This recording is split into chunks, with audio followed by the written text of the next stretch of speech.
Welcome back. And the 8th National Youth Conference kicked off on Saturday under the auspices of President Abdel Fattah el-Sisi at Al-Manara Conference Center. Attending the conference are Prime Minister Dr. Mustafa Madbouli, Speaker of the House of Representatives Ali Abdel Al, and a number of ministers and senior state officials. 1,600 participants, mainly youths, attended this conference edition from different sectors nationwide.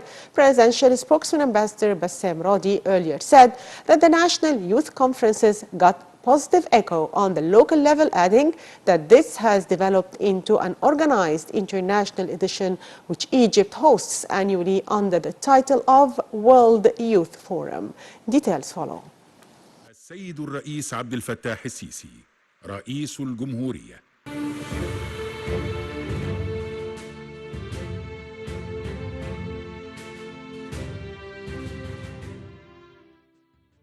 The National Youth Conference kicked off on Saturday under the auspices of President Abdel Fattah el-Sisi at Al-Manara Conference Center. The conference was attended by Prime Minister Mustafa Madbouli, Defense Minister Mohammed Zaki, and Parliament Speaker Ali Abdel Al, in addition to a number of senior state officials and ministers. The conference started with a documentary on the file of supporting young people in Egypt. It showed that empowering young people was one of the most important priorities of President el-Sisi since he took office. It also added that the President launched the Presidential Leadership Program for empowering youth and held the first youth conference for holding dialogue between the President and young people. Another documentary was screened about terrorist threats. It showed that in 2018 the world lost $60 billion because of terrorism. Regardless of its many forms, terrorism has been a global threat for countries. President Abdel Fattah el-Sisi on Saturday said that terrorism is a global issue for which many countries are suffering, pointing out that nations would not be able to achieve progress under terrorism as it destroys the future of peoples. During the first session that evaluates counter-terrorism locally and regionally, President el-Sisi asserted that the Egyptian state immunity must be taken for granted, noting that the state was affected temporarily after 2011 revolution due to schemes which aimed to weaken the national state's ability and divide it into small ones. El-Sisi noted that combating terrorism cost the state a lot, stressing that Egyptian army is the cornerstone not only for Egypt but also for the whole region. Moreover, President el-Sisi stressed that terrorist organizations rely on the latest technological means to reach their members.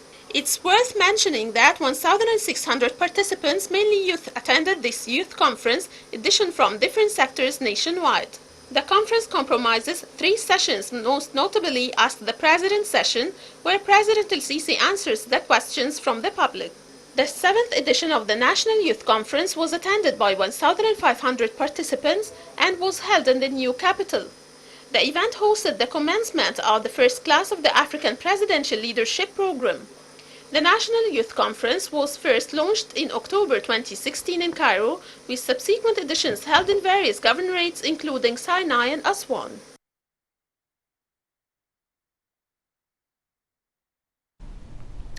President Abdel Fattah el-Sisi inaugurated on Saturday the 8th National Youth Conference in Al-Manara Conference Center in Cairo. The head of state participated in the first session of the 8th National Youth Conference titled as Experience of Combating Terrorism Locally and Regionally. The conference started with a documentary on the file of supporting young people in Egypt, showing that empowering young people was one of the most important priorities of President el-Sisi since he took office. It also added that the president launched the Presidential Leadership Program for empowering youth and held the first youth conference for holding dialogue between the president and young people. Another documentary was screened about terrorist threats. It showed that in 2018 the world lost $16 billion because of terrorism. Regardless of its many forms, terrorism has been a global threat for many countries. The session was attended by Prime Minister Dr. Mustafa Madbouli, Defense Minister General Mohammed Zaki, and Parliament Speaker Councillor Ali Abdel Al, in addition to a number of senior state officials and ministers. Also, participating in the session were head of the Egyptian Center for Strategic Studies, Khaled Okasha, Chief of Security and Defense Program, Dalal Mahmoud, and a number of youth researchers at the center. Okasha said September 11th terrorist attacks in the United States were a critical point in the development of terrorism. He confirmed that the United States managed to uproot Taliban terrorist movement in Afghanistan. However, other terrorist groups emerged in 2011 in the countries that witnessed the so-called Arab Spring revolutions. Meanwhile, the head of the Security and Defense Program at the Egyptian Center for Studies said there are around 67 to 100 terrorist groups operating in more than 44 countries.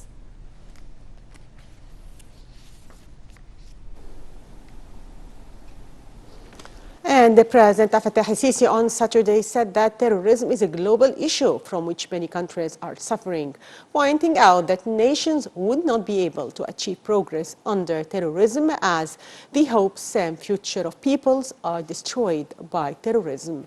During the first session that evaluates counter-terrorism locally and regionally, President Sisi asserted that the Egyptian state immunity must be taken for granted, noting that the state was affected temporarily after 2011 revolution due to schemes which aimed at weakening the national state's ability and divide it into small ones. The president added that some have sought to destroy Syria and Iraq in order to destroy the East through terrorism and armed militias.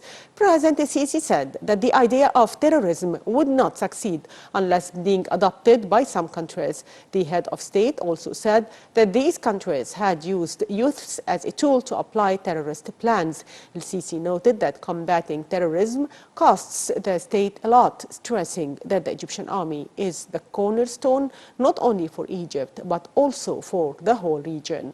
Moreover, President El-Sisi stressed that the terrorist organizations rely on the latest technological means to reach their members. In addition, the president pointed that the state does not know who mainly controls terrorists on social media networks.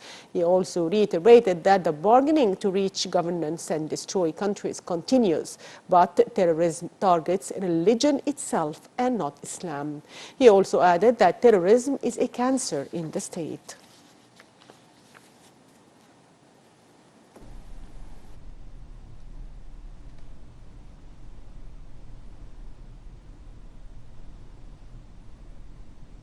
In his remarks on the sidelines of the second session of the 8th session of Youth Conference dubbed The Impact of Spreading Lies on State in the Light of the Fourth Generation Wars, President Abdel Fattah al-Sisi said that the state of skepticism started 50 years ago.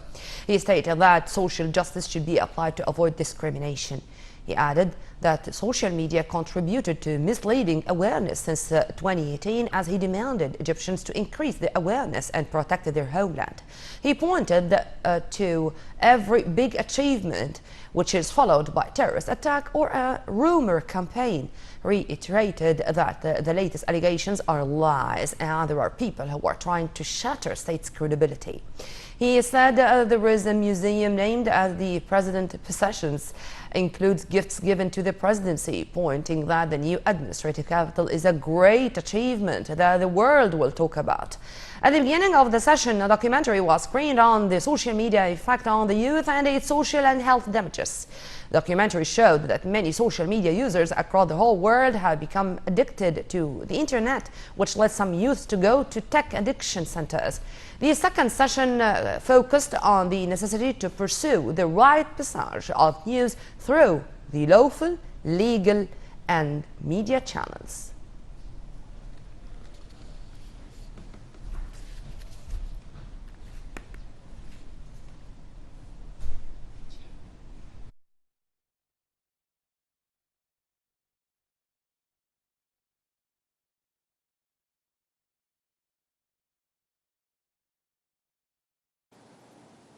And to shed more light on the issue, we have with us over the phone Nile TV's senior correspondent, Taghreed Hussein. Good afternoon, Taghreed. Good afternoon to you, dear. So, Taghreed, can you tell us more about the sessions today and the Ask the President session that is expected to start in the coming hours? A very important day at the 8th National Youth Conference that took off and kicked off earlier in the morning with His Excellency President Abdel Fattah al-Sisi inaugurating the conference. The 8th National Youth Conference takes place in New Cairo, and Yes. it began with a documentary that presented Egypt's efforts in supporting the young people, stating how empowering the youth today has been of utmost priority to the president since he assumed office. The president launched the Presidential Leadership Program, as you know, to empower the youth, and different youth conferences took place later from 2016 up till the present moment. The Youth Forum has developed into a very important foundation establishing dialogue with the young people. The state encourages today young people to do business and also to set up new agencies for developing the small and medium-sized enterprises, and also allocating 200 billion Egyptian pounds to fund the loans for the young people to start their own projects. It was great to interview the youth today, to feel their spirit. Earlier in the day, I spoke with the young champions of Egypt who had raised our flag on more than one international scale. They are to be honored by His Excellency, the President, on the occasion, our champions at the African Games. And also, we have seen a documentary that screened their reputable performance. Another documentary had been seen screening more about terrorist threats. That was the theme of the first session of the conference, showing that how in 2018 there has been a losing of nearly $60 billion because of terrorism. So it talked about terrorism as a global threat. Egypt has a long history and experience in fighting terrorism and in fighting the terrorist groups, as the President had elaborated earlier in the sessions, especially, of course, the Muslim Brotherhood terrorist organization. Reviewing violence of the Brotherhood against the Egyptian people, and epic events also of June 30th revolution, in which the army had responded to the call of the people and supported the Egyptians. Nearly 1,600 participants, most of whom are young people, including university students that we can see around, also the youth who worked on the presidential program, engineers working on national projects, and also entrepreneurs who are also there and present and are taking part in this important event. We are expecting later in the day, around 6 p.m. Cairo local time, the session, the most important session as the President's session, where His Excellency President Abdel Fattah al-Sisi is going to answer the questions from the public. So a very important day, actually. The National Youth Conference today, being held under the auspices of the President, is constituting today, actually, a platform mainly providing promising Egyptian youth with this opportunity that we see, holding a direct dialogue with the state and its different institutions, and working together in shaping a better future through a national vision, through scientific planning, and also through constructive dialogue. Well, Tagreed, very good afternoon. This is Nermeen Abdurrahman. Of course, we all cannot wait to ask the President's session, where he is going to answer all the questions directed to him by the Egyptian youth. But before going to this, let's speak a little bit about the session which tackled the fourth generation war and the rumors and the role which can be played by the internet and social media. How do you see the impact of choosing this topic in specific to speak about with the youth, and to try or to urge all Egyptians to be fully aware of the rumor campaigns which we are facing, and for the development or the path of development Egypt started, and nothing can set us back? A very important session, as you've mentioned, Nermeen, and it's very important also that the youth would be aware of this kind of warfare. Today, in today's, let's say, the fourth generation war, as we put it this way, specifically, you cannot define like before at the old times the enemy, but today social media could be definitely a double-edged weapon. That's why the youth should not be brainwashed.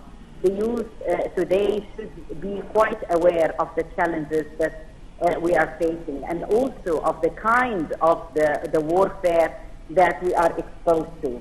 Hence came their participation is very important in that respect. The youth of Egypt, I can tell you, are very much aware of that.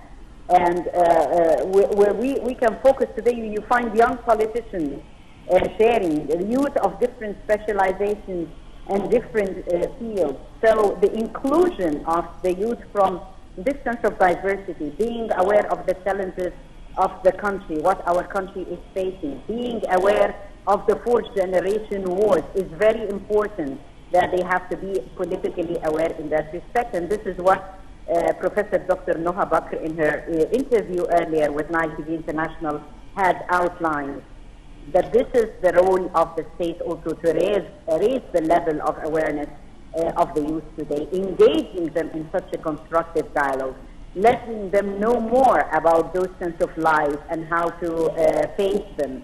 Very important, this sense of engagement in itself, this sense of dialogue, listening to the youth and understanding also their needs and engaging them in this constructive dialogue is very healthy at the moment, so that they would be aware of the challenges that lie ahead and how to face them. Nermeen.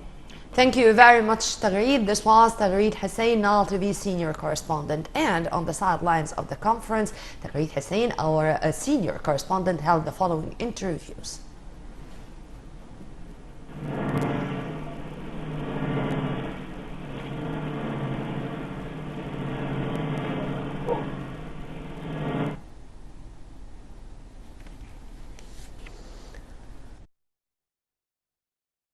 Of the 8th Youth National Conference, two great examples of Egypt's youth who have represented the country and raised our flag high at the African Games. I have all the honor and pleasure of having with me Muhab Samir and Mahmoud Mohsen, our two champions for this evening.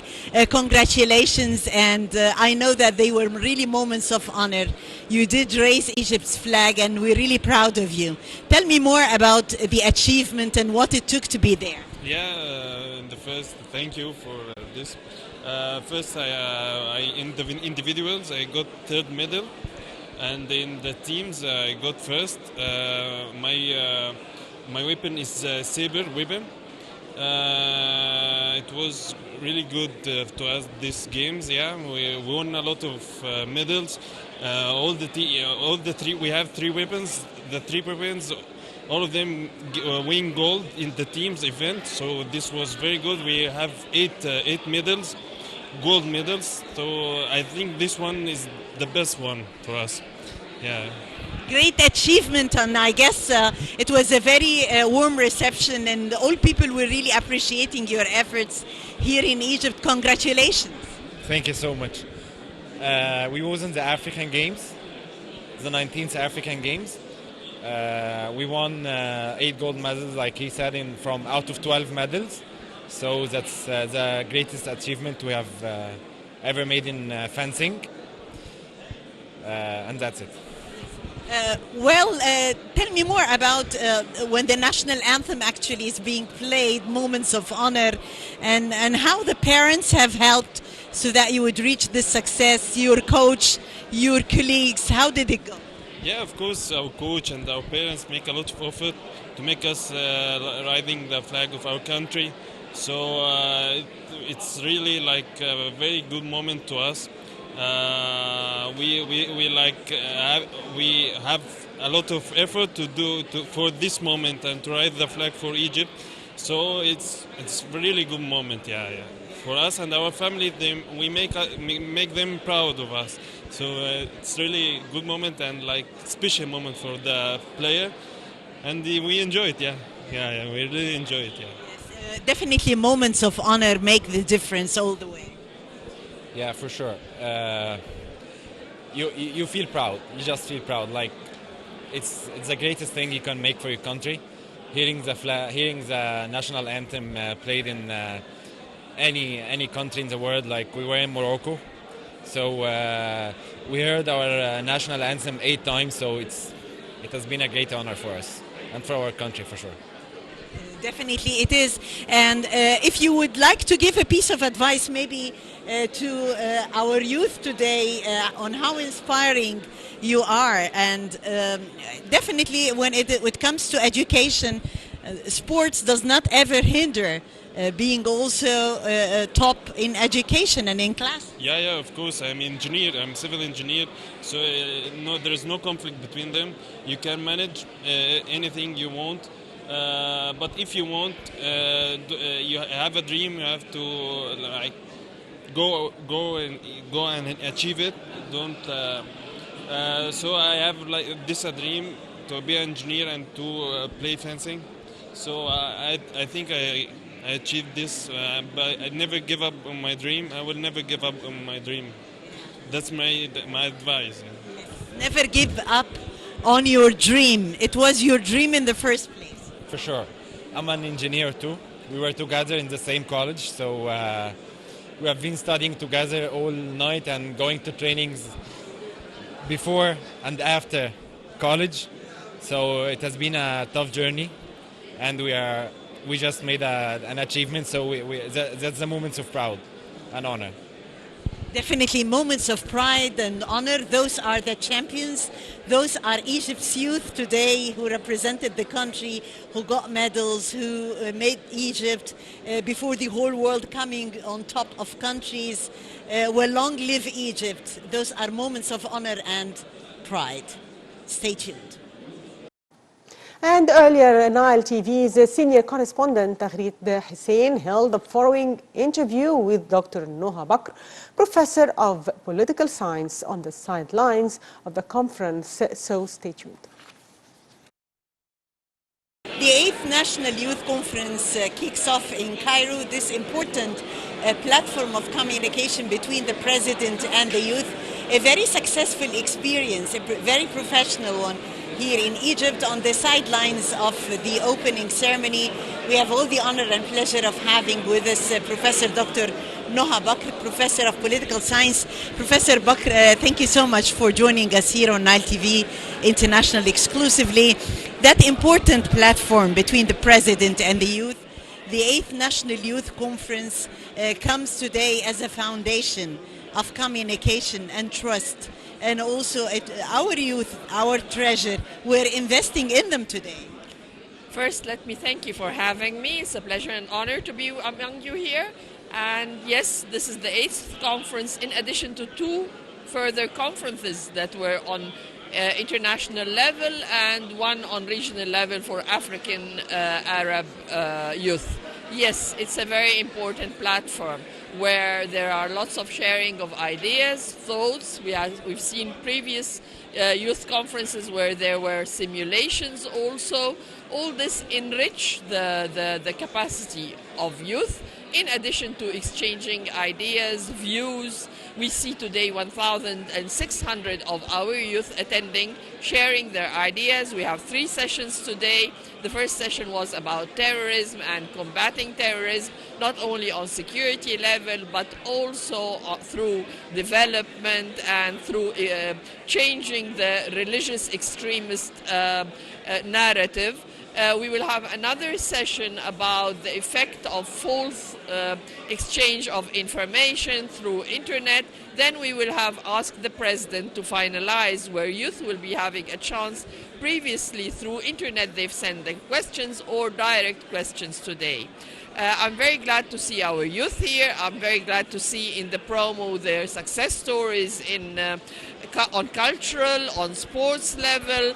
It's as you've mentioned, a very important platform for communication. Yes, very important platform that started really positively by narrating stories of success of the youth of Egypt today, which is really inspirational for others also to follow suit. We saw in the different specialities, we saw Farah in music, we saw our dear youth who represented the country on more than one platform in sports. So how do you see this, Professor Noha, as inspirational for other youth to follow suit?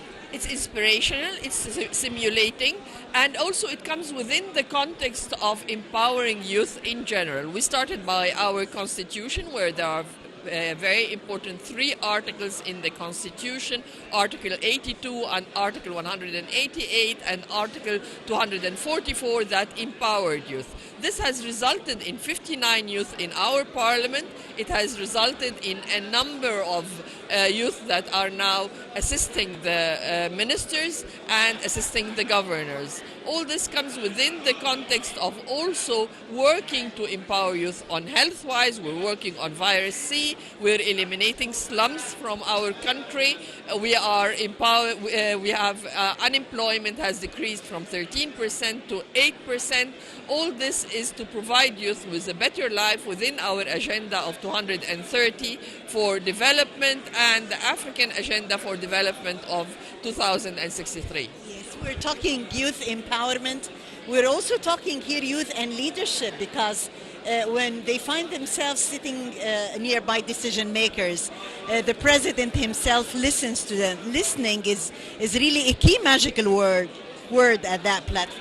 Exactly, and it makes also, it empowers youth identity, Egyptian identity.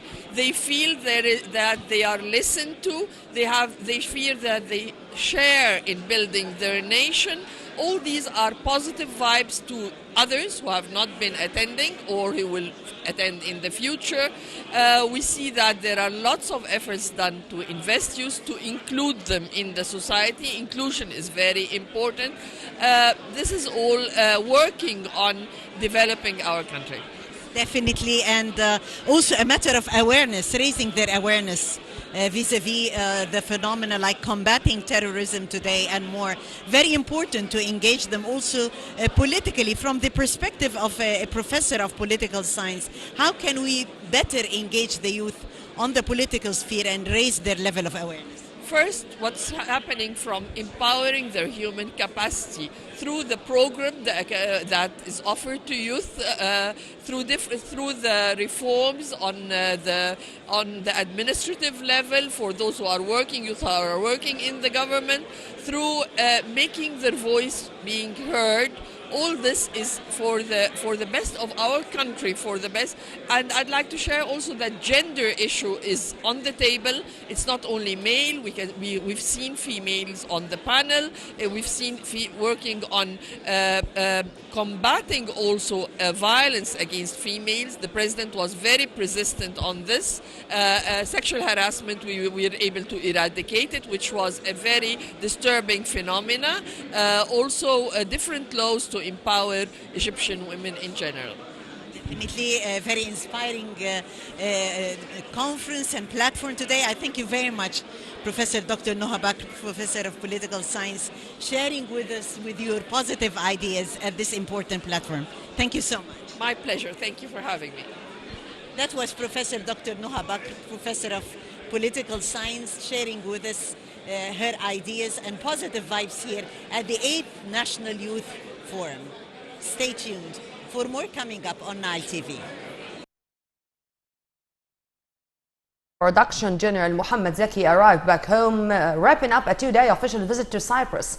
During the visit, Minister Zaki held talks with his Cypriot counterpart, which focused on means of enhancing military cooperation and planned joint military drills as part of the two ministers' keenness to exchange expertise of the armed forces of both countries. The defense minister also met Cypriot President Nikos Anastasiades and conveyed to him the greetings of President Abdel Fattah el-Sisi and also his appreciation on the distinguished, unique level of ties and on a set of issues of mutual concern between Egypt and Cyprus. Zaki also made a stop at the Cypriot parliament and met its speaker, where means of boosting parliamentary ties featured prominently on the agenda of talks in the light of Egypt's strategic role in the Middle East region. Tunisia will hold on Sunday its second free presidential election by universal suffrage since the 2011 uprising that toppled an autocratic regime with growing uncertainty over who will reach the next round. Details in this report. Tunisia will hold on Sunday its second free presidential election by universal suffrage since the 2011 uprising that toppled an autocratic regime with growing uncertainty over who will reach the next round. 26 candidates are in the race, including the Prime Minister and a media magnate who was arrested just weeks before the polls, as well as a presidential hopeful put forth by an Islamist-inspired party. 7 million voters are expected to head to the ballot box after a campaign that focused on social and economic challenges that have plagued the North African country's democracy. Tunisia has been praised as a rare success story for democratic transition after the Arab Spring regional uprisings sparked by its 2011 revolution. Political analysts said that 3 years later, it held its first post-revolution election during which the political fault lines were clear. Results are expected to be announced by the Electoral Commission on September 17, but the date of the second round, which will decide the presidency, is not yet known. The economic and social hardships that undermine Tunisia's transition to democracy took center stage during the campaign. The country, hit by attacks against its key tourism sector and security forces, has struggled to combat unemployment and bring down inflation. Unemployment in Tunisia is at 15%, while the cost of living has increased by more than 30% since 2016.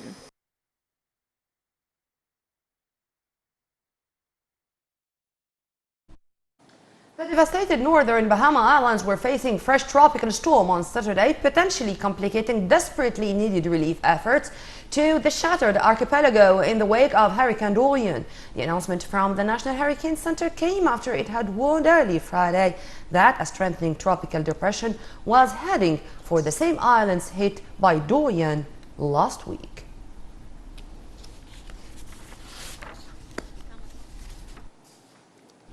Well, dear viewers, that's all for our political segment, and now we move to the world of finance and the headlines.